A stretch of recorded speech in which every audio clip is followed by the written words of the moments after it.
Many hypnotherapists, even experienced ones, feel reluctant to use hypnotic phenomena like amnesia with their clients.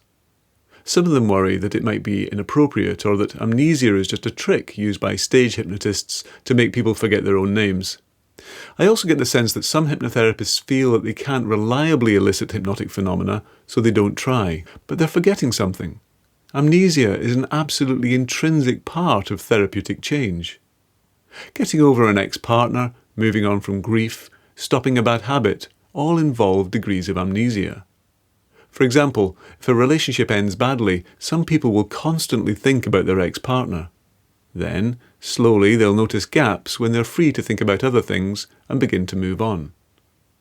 If the word amnesia feels too dramatic or concrete here, then you could call it thinking about that less often, because that's exactly the therapeutic resource you want to access. When someone has moved on, it means they can feel differently about something that's happened, and therefore think differently about it. When this happens, the troublesome memory comes to mind less often, so the result of any successful therapy should be a level of amnesia for past troubles. But here I'll present specific ways to induce therapeutic amnesia.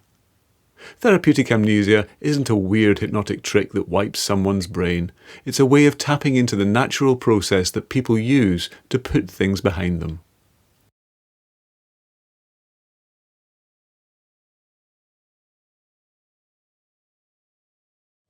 And isn't it interesting how much you forget over the years? You know, there's a certain time in your childhood, maybe a toy is very familiar. You really focus on that toy and you think about it. It's very important to you. And then the years flow by and you forget to remember to think about that toy. It just fades from your mind, no matter the fact that it was so important at one time and now it doesn't really figure at all. It's all but gone from your memory. Only very occasionally do you even ever think about it anymore. Or the names of people you went to school with when you were very, very young, when you were 5 and 6, the names of these people who at the time were really important to you. But all those years have elapsed and you even forget to think about them for years at a time, their faces and their names. And at one time they were part of your everyday life. Or at other times, I sometimes put down my keys and I think I'll put them there so I'll remember where they are. But then half an hour later, I'm turning the house upside down, looking for those forgotten keys. So easy to forget.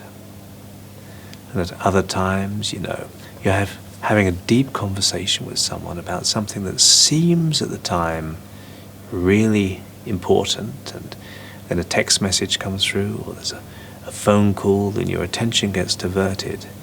And you deal with that. You come back to the original conversation, and you've forgotten what you were talking about. It's totally gone from your mind, and yet it seemed really important before. And all these things happen. You go in from one room to another to get something, and it seems important. But you go into that other room and it's gone from your mind. You've forgotten it. It's like your mind has forgotten to remember. And it's totally gone from your mind, and you have to go back to the original room even to remember it. And it's amazing how powerfully your mind can remember to forget sometimes. Notice how Mark doesn't tell her to forget anything, but rather begins to present the pattern of forgetting things as a way of priming her mind for the act of forgetting and moving on during a later part of the session.